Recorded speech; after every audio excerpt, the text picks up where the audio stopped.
वर्तमाना निधूतकलिलात्मने सालोकानां त्रिलोकानां यद्विद्यादर्पणायते देशयामि समीचीनं धर्मं कर्म निवर्हणं संसारदुःखतः सत्त्वान् यो धरत्युत्तमे सुखे सदत्रष्टि ज्ञानवृत्तानि धर्मं धर्मेश्वरा विदु यदीयप्रत्यनिकानि भवन्ति भवपद्धति श्रद्धानं परमार्थानाम् आप्तागमतपोभृतां त्रिमूढापोढमष्टाङ्गं सम्यक् दर्शनमस्मयम् आप्तेनो छिन्नदोषेण सर्वज्ञानागमेशिना भवितव्यं नियोगेन नान्यथा याप्तता भवेत् क्षुप्तिपाशा जरातङ्क जन्मान्तकभयस्मया न रागद्वेषमोहाश्च यस्याप्त स प्रक्रियते परमेष्टि परं ज्योति विरागो विमलः कृति सर्वज्ञो नादिमत्यन्तः सार्वशास्तोपलाल्यते अनात्मार्थं विना रागे शास्ता शास्ति सतो हितं ध्वनन् शिल्पी करस्पर्शान् मुरजः किमपेक्षते आप्तोपज्ञमनुल्यङ्घ्यं दष्ट इष्टविरोधकम् तत्त्वोपदेशचक्रसार्व शास्त्रं कापथघट्टनम् विषयाशावशातीतो निरारम्भो परिग्रह ज्ञानध्यानतपोरक्तस्तपस्वी स प्रशस्यते।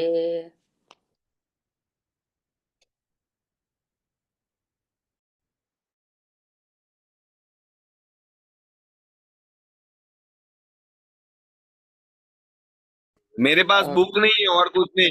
मेरे पास बुक नहीं है और मैं शॉप पे हूँ, ऐसा है। ओके ओके बोलती हाँ। हूँ। इदमे वेदशं चैव तत्त्वं नान्यन्न न चान्यथा इत्यकम्पाय सम्भवत् सन्मार्गे संशया रुचि कर्मपरवशे शान्ते दुःखे अन्तररितोदये पापबीजे सुखे नास्था श्रद्धा न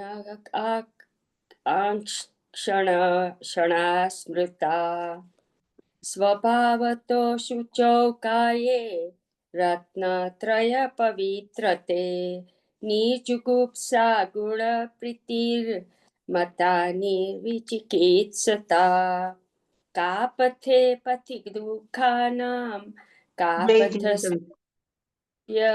सम्मतीय असम्प्रकृत रनुत्कीर्ति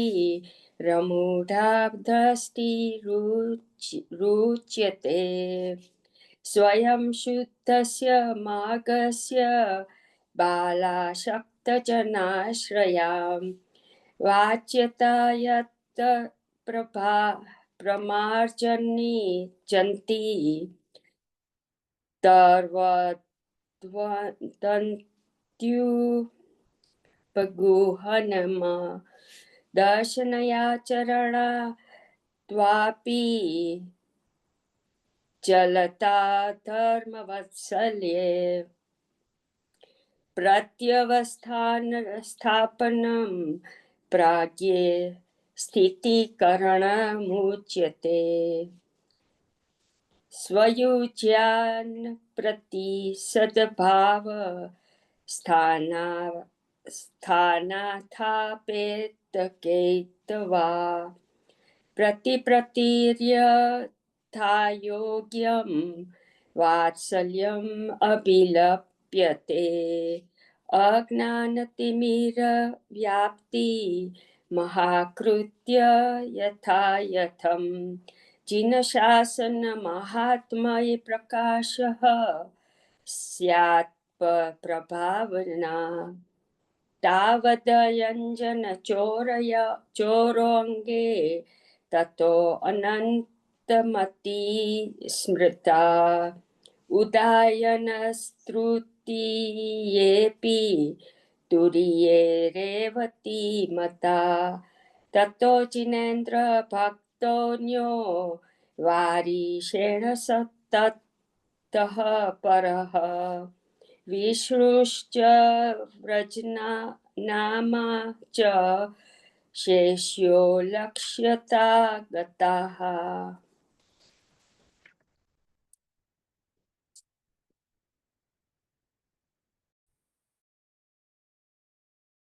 कितने हो गए? कंप्लीट हो गए 25 तक जितने करवाए हैं सर ने? 20 हुए, 20, 21 से बाकी है। मैं पढ़ू? नहीं, मैं हाँ, आप 20 पढ़ू? हाँ जी, पढ़ो, आप पढ़ो। हाँ।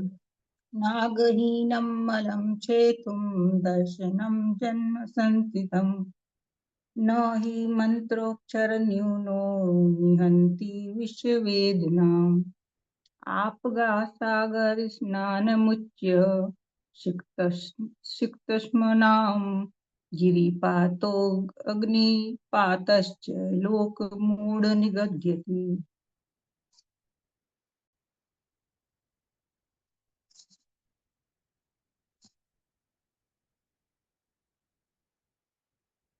वरोपलिप्स आशावान् रागद्वेषमलीमसा देवता यदुपासेत् देवता मूढमुच्यते।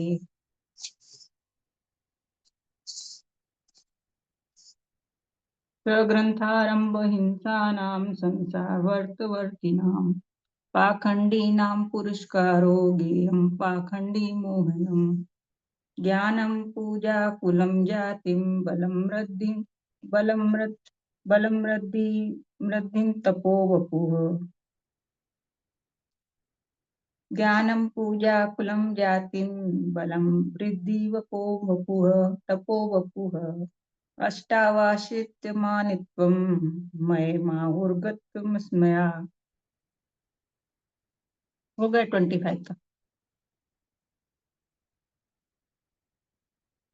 पूनम जी हाँ जी, 25 तक हो गया। पर सर ने तो अभी तक ज्वाइन नहीं किया। 7:13 हो गए and we don't have any message from his side. अच्छा, इसमें थोड़ा सा और भी कुछ जय चीजें हम जिनेन्द्र ऐड सभी को। जय करेंगे। जिनेन्द्र। ओके, लास्ट क्लास में हमने सदाशिवदास जी का जो 8 मद, जो लास्ट श्लोक हमारा 24 नंबर का हुआ है कि सम्यक दृष्टि जीव उन 8 मदों को से रहित होता है, तो क्या मान्यता है उन 8 मदों के पीछे और क्या होता है वास्तव में 8 मद, हम लोग चर्चा कर रहे हैं। मुझे स्क्रीन शेयरिंग अलाउ कर दीजिए। तो बाकी जो 4 मद हम लोगों के बाकी है उनके बारे में भी सदाशिवदास जी का क्या कहना है, क्या विचार है और बहुत सटीक बात वे करते हैं, तो वो भी हम लोग यहाँ से देख लेंगे।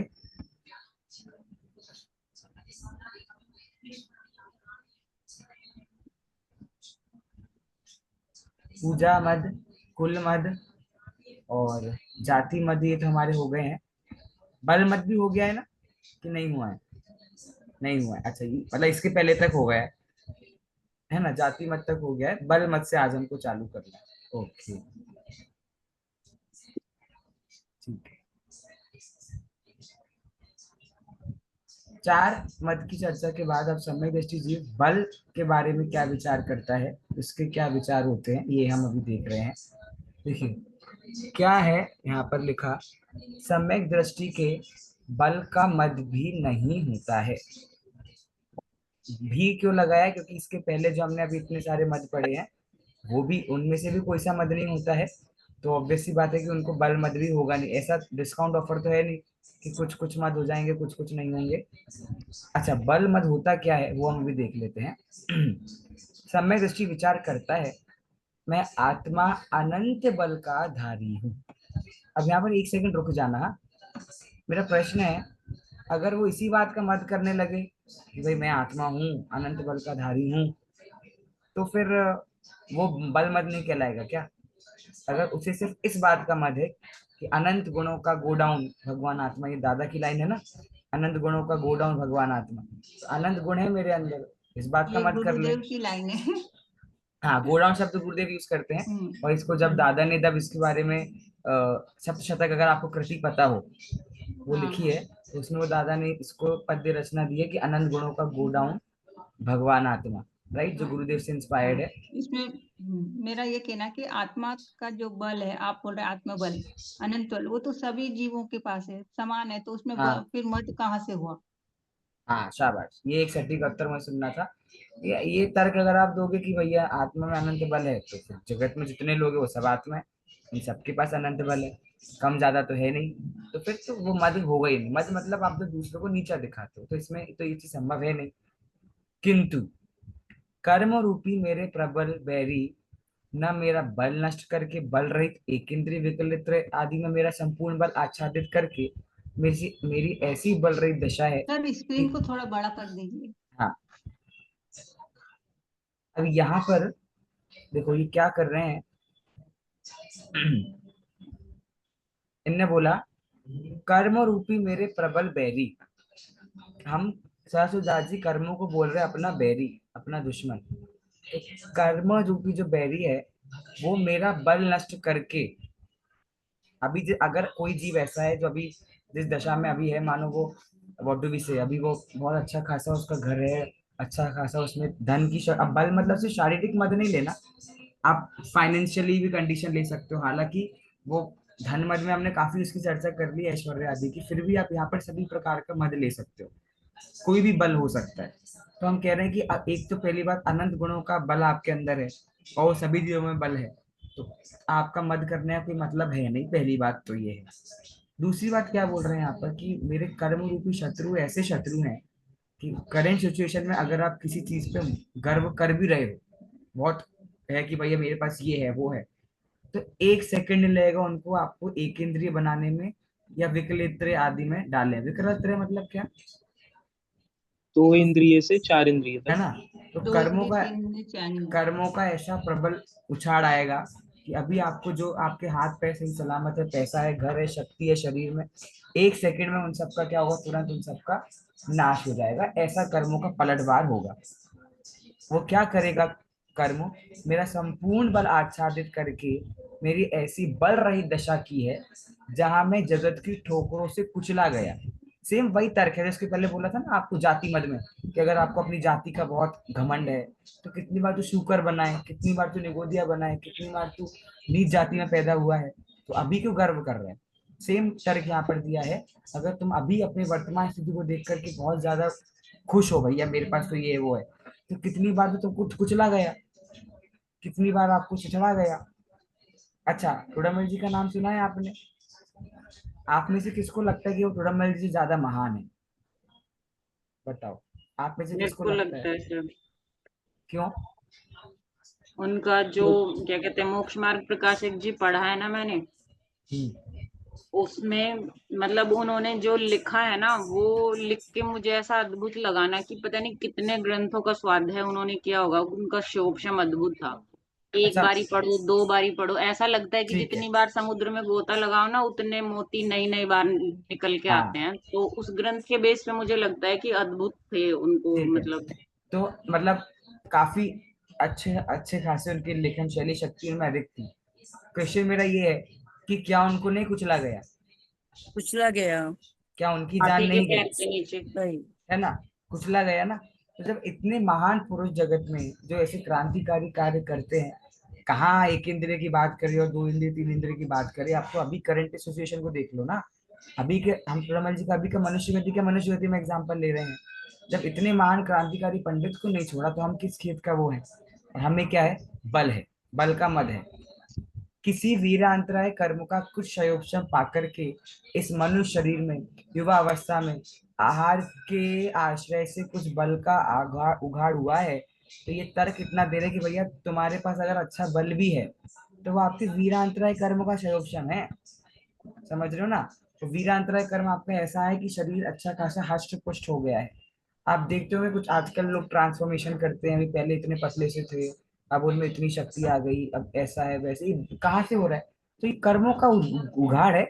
कभी कर्म एकदम बढ़ते हैं, वीरांतराय कर्म तो अच्छा खासा शरीर हो जाता है, कभी कर्मों का नाश होता है तो जितना शरीर है उतना भी नहीं बचता है ना? तो ये इस प्रकार से पूरा कर्मों का किस प्रकार से कार्य करना होता है वो यहाँ पर पूरा बता रहे हैं। तो कर्मों पे तो वैसे भी घमंड नहीं करना, ये तो हम पहले भी देख चुके हैं।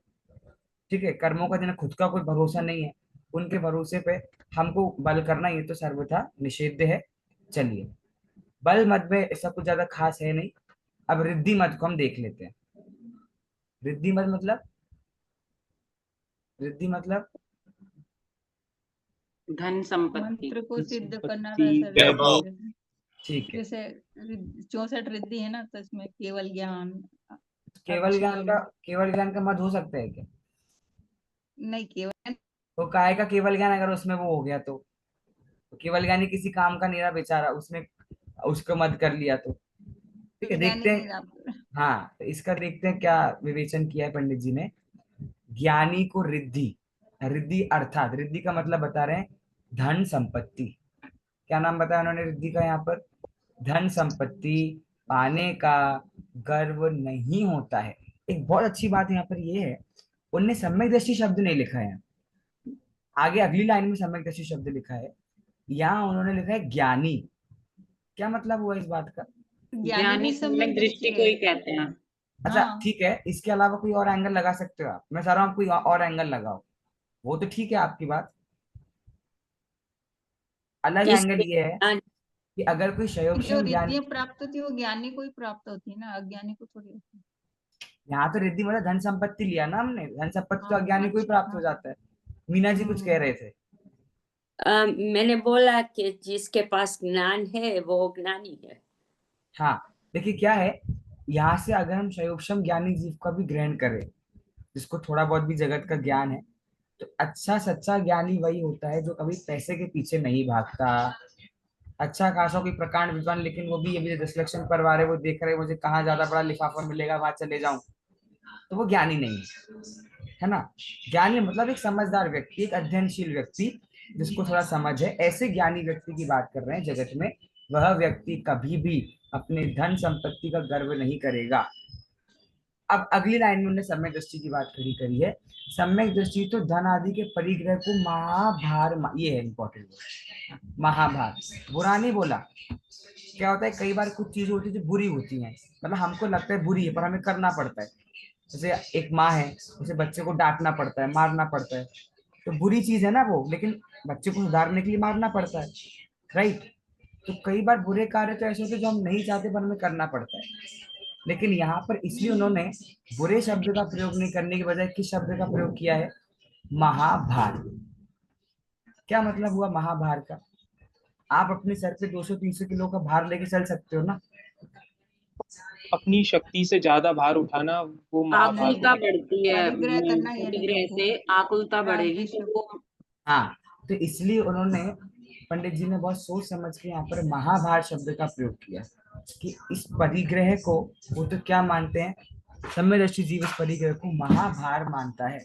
फिर वही लाइन, वह विचारता है कि ऐसा दिन कब आएगा जब मैं समस्त परिग्रह के भार को छोड़कर अपने आत्मिक धन की संभाल करूंगा। ठीक है, क्या बोला? आत्मिक धन की संभाल। वास्तविक धन बता दिया यहाँ पर, सच्चा धन क्या है, असली पैसा क्या है? पैसा तो मतलब शब्द का प्रयोग कर रहा हूँ, आत्मिक। आत्मिक धन। मैंने आपको पहले ही बताया कि अनंत गुण हमारे पास है और हम चंद रुपए पैसे के पीछे अपने आप को गर्व करते हैं। तो जिसने अपने सच्चे धन को, अब भैया आपके पास पड़ोसी का पैसा और अपने अपना पैसा है, आप क्या खर्च करोगे? क्या खर्च करोगे? अपना अपना पैसा। पैसे और पड़ोसी का पैसे का क्या करोगे? संभाल के हमारा रखो। भैया कोई चला ना जाए, पड़ोसी का 10 रुपए भी गायब नहीं होना चाहिए, हमारा भले 1000 रुपए चले जाए, उसका डरते हैं, उसमें आकुलित होते हैं, घबराते हैं, उसका प्रयोग नहीं कर सकते। तो वैसी जो ये जगत में तो धन संपत्ति का आप मान रहे हो ना महान, वो तुम्हारी है ही नहीं। उसमें आकुलता होती है, घबराहट होती है, उसका जब चाहे प्रयोग नहीं कर सकते। लेकिन जो आत्मिक धन है वो हमारा है, इस पे पूरा हमारा हक है, जितना चाहे उतना उसका प्रयोग हम कर सकते हैं। यह धन परिग्रह का बाहर महाबंधन है। राग, द्वेष, भय, संताप, शोक, क्लेश, बैर, हानि महा आरंभ का कारण है। मद उत्पन्न करने वाला है, दुख रूप दुर्गति का बीज है। इतनी सारी बातें बोल दी किसके लिए? सिर्फ धन संपत्ति के लिए। हमने सोचा कभी धन संपत्ति में राग हो सकता है, द्वेष हो सकता है, भय हो सकता है? जिसको अपने धन से राग है, पक्की बात है उसको भय होगा, वो पैसा जाने पे उसको शोक होगा, घर में क्लेश होगा, पैसों से संबंध बिगड़ते हैं उसका बैर होगा, उसके पैसों की हानि होगी तो उसको द्वेष होगा। मद उत्पन्न करने वाले, ये मद उत्पन्न करने वाला मतलब 8 मत तो हम वैसे ही पढ़ रहे हैं, मद उत्पन्न करने वाला क्यों लिख दिया यहाँ? क्या मान रीजन है? उत्पन्न करता है, फिर चीजों से मोह बढ़ता है, परिग्रह बढ़ता है। इसका एक ऐसा एंगल भी आप ले सकते हो, धन संपत्ति जिसके पास है वह जीव आठों के आठों मद करेगा। अगर वह धन संपत्ति का गर्व करेगा तो पूजा मद हो जाएगा, ज्ञान मद हो जाएगा, कुल मद, जाति मद, सारे के सारे मद उसमें गर्वित हो जाएंगे। अगर आपको सिर्फ किस पे घमंड है, किसका गर्व है? धन संपत्ति का गर्व है। तो आपका वास्तविक धन क्या है? क्या धन है हमारा? आत्मिक धन ही हमारा वास्तविक धन है। ठीक है, अनंत चलिए बल है जो हमारा। अगला है तप मद। तप तो हमारे किसी काम का नहीं होगा ना, ये तो आचार्यों के मुनियों के काम का है, तो भैया इसको स्किप कर देते हैं ना। फिर ये ग्रंथ का नाम ही रत्नगण श्रावकाचार्य है, श्रावकों का आचरण इसमें बताया और तुम मुनि मुनि बोलोगे तो काम चलेगा नहीं। देखिए, सम्यक दृष्टि को तप का मद नहीं होता है, ठीक है। मद तो तप का नाश करने वाला है। अब वो तप करने से मदों का नाश होता है, और कोई जी तप का ही मद कर ले, भैया मैं इतने तप कर रहा हूँ, इतने तप कर रहा हूँ, इतने तप कर रहा हूँ, इतने तप कर रहा हूँ, मतलब वो तरीका था आपका नाश करने का। जैसे हम कहते हैं ना कि मंदिर में जाना है तो पाप का नाश करना है, लेकिन तुम मंदिर जाके ही पाप कमाया है और तो अब उसका नाश करने कहाँ जाओगे? है ना, धर्म क्षेत्र कृतम पापम व्रजलेभ भविष्यति, छंद आता है पूरा। उसका मतलब ही ये है कि आपको मद इसलिए करना है, अगर तप इसलिए करना ताकि आपके मद का नाश हो जाए, और यहाँ तो होगा तप का ही मद कर लिया। तप के प्रभाव से अष्ट कर्म रूपी शत्रुओं को जीतकर, थोड़ी आध्यात्मिक बात यहाँ पे आ गई, तप के प्रभाव से अष्ट कर्म रूपी शत्रुओं को जीतकर जो परमात्मा पने को प्राप्त हुए हैं वे धन्य हैं। वास्तविक धन्य कौन है जगत में? तो ये परिभाषा है, जिन्होंने तप रूपी, मद नहीं बोल रहा, तप के द्वारा 8 कर्मों को जीत लिया है। भैया तप करने से तो हम परमात्मा बनते हैं, या परमात्मा का शब्द प्रयोग किया गया ना, और जिस चीज का पालन करके हम परमात्मा बन रहे हैं तो उसी चीज का मद कर लिया, उसी से घमंड कर लिया। वाह, मैं संसारी आसक्त होकर इंद्रियों को विषयों में लगने से रोकने में असमर्थ हूँ। ठीक है, मैं संसारी हूँ, चाह कर भी आप कितना बार ऐसा अपने इंद्रियों के वश में नहीं होगे। क्या करोगे? शरीर का कहीं जाना है तो सुंदरता करोगी, वस्त्र धारण करोगी, घर में रहोगे तो भोजन आदि बनाओगी। तो हम सर्वथा तो नहीं त्याग कर सकते ना। अभी आगे हम पढ़ेंगे अणुव्रत, शिक्षा व्रत, धीरे धीरे धीरे कैसे व्रतों का पालन होता है। तो यहाँ पर वही बोल रहे हैं कि मैं असमर्थ हूँ। भैया मैं संपूर्ण रूप से इंद्रियों से रहित नहीं हो सकता, काम भाव को जीता नहीं है, निद्रा आलस्य प्रमाद को भी जीता नहीं है, इच्छाओं को रोकने में समर्थ नहीं है, शरीर में लालसा घटी नहीं है, जीवित रहने की इच्छा मिटी नहीं है, मरने का भय दूर हुआ नहीं है, श्रवण निंदा में, लाभ अलाभ में संभाव हुआ नहीं है, तब तक हमारा तप कैसा? किस काम का? अर्थात किसी काम का तप नहीं है। बात समझ आ रही है? इसके आपको एक बार और रिलेट की होगी सुधार जी की, वो हर एक मत के एंड में 4 पर विशेषण दे रहे हैं। क्यों दे रहे हैं पता है? ताकि हमको अटैक हो वो बात, बुरा, बहुत बुरा, बहुत ही बुरा, एकदम बेकार, किसी काम का नहीं, ऐसा। तो निद्रा आलस्य प्रमाद को भी नहीं जीता है, इच्छाओं को रोकने में समर्थ नहीं हूँ, शरीर में लालसा घटी नहीं है, जीवित रहने की इच्छा मिटी नहीं है, मरने का मतलब इतना सुनने के बाद शिष्य कहते हैं पंडित जी रहने दो ना, काहे को दुखी कर रहे हो और कितनी गाली दोगे। समझ आ रहा है? तो वो इसलिए आपको बार बार तंज कस रहे हैं कि यह जीव भैया परमात्मा बनने का उपाय है तब करना, और तुमने उसमें ही मत कर लिया। उस बात के ऊपर यहाँ पर हमारा पंडित जी ध्यान दिलाना चाह रहे हैं।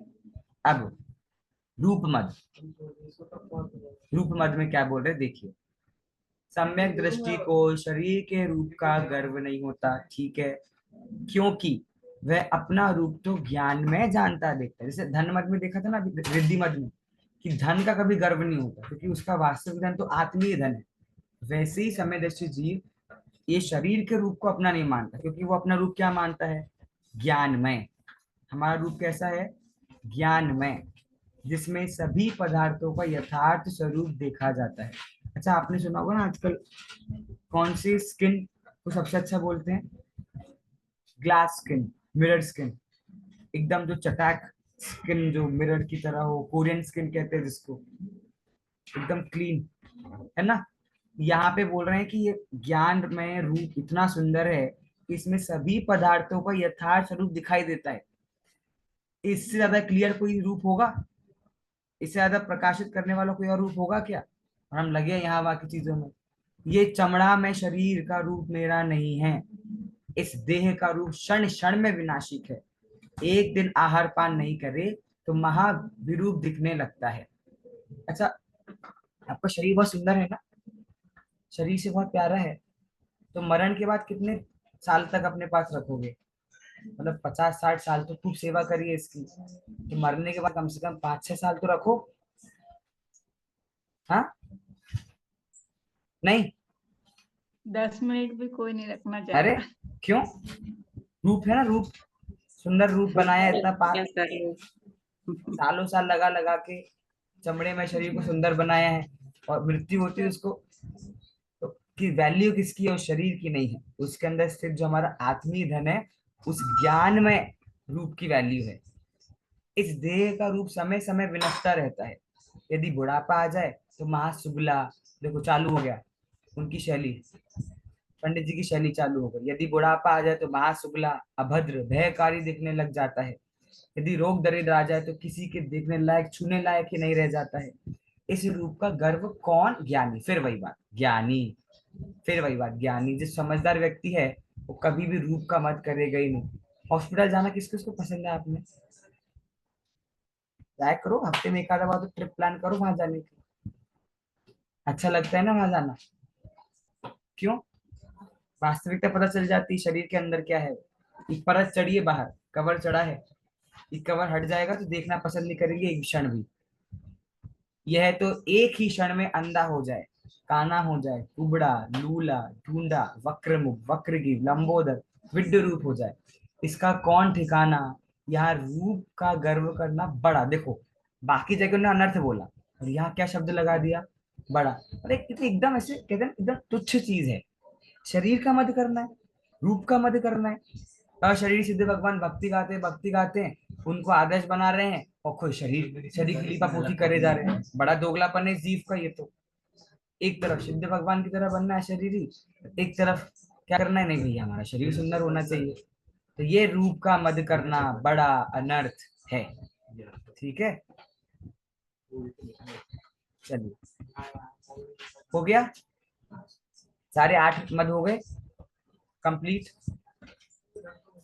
अब तो ये 8 मद के स्वरूप से वास्तव में हम लोग को ये समझ में आया कि हमारी सोच जो है एकदम उन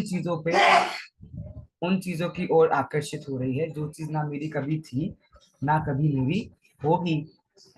पंडित जी ने, मैंने तो फिर भी एक ही पैराग्राफ पढ़ा है 8 मदों का, पूरा पूरा नहीं पढ़ा है, लेकिन आप और भी इसको पढ़ोगे तो और भी, बस इन्हीं बातों को आगे उन्होंने विस्तार से समझाया है और सारे तर्क उनके एक से बढ़कर एक है। अब यह श्वेतांबर मत समालोचना पढ़ रहे होगे, मतलब ये फ्राइडे को जब उसका हम करेंगे तो उसमें आपने देखा होगा उनके तर्क कितने बढ़िया है ना। तो वो तर्क के विद्वान है सदाशिव दास जी, जो अभी हमने देखा, लेकिन वो उन्होंने क्योंकि हिंदी में टीका लिखी है इसलिए हम ज्यादा उसका रेफरेंस लेते नहीं है। और जो कुछ भी उन्होंने ऐसे, अभी उन्होंने एक विषय उठाया बीच में, स्नान करने की महानता। स्नान करने की आवश्यकता। अब ऐसे कथन हमने कभी सुने कहीं पर मिल जाए? नहीं सुने ना। लेकिन ये सब समस्त प्रकार के कथनों को उन्होंने किया है। बीच बीच में हम उनकी टीका को उठाया करेंगे। अच्छा लगता है, समझ में आता है, तो वो काफी इंटरेस्टिंग हो जाता है। अभी 8 मत की चर्चा करने के बाद 25 नंबर के श्लोक के बाद 26 नंबर का श्लोक और हम लेते हैं, फिर आगे सर बढ़ेंगे। इसमें ये जो आपने दिया हुआ है कवलाहार की सिद्धि, इसमें थोड़ी सी तारतम्यता नहीं बैठ रही सर, आप उसमें हेल्प कर दो। ठीक है, एक बार ये 26वां श्लोक करवा दूं मैं, फिर उस पर बात करते हैं अपन। अच्छा एक काम करते हैं, आप चलो वही कर लो, फिर 26वां श्लोक अपन नेक्स्ट क्लास में कर लेंगे, क्योंकि उसमें काफी लंबी चर्चा हो जाएगी मुझे लग रहा है। जी तो सर। है ना, अभी अपन 26वां श्लोक फिर नेक्स्ट क्लास में लेते हैं। अभी आपके क्या डाउट्स है वो आप पूछ लो, रिकॉर्डिंग ऑफ करके पूछ लो, मैं कर देता हूँ यहाँ से। चलिए।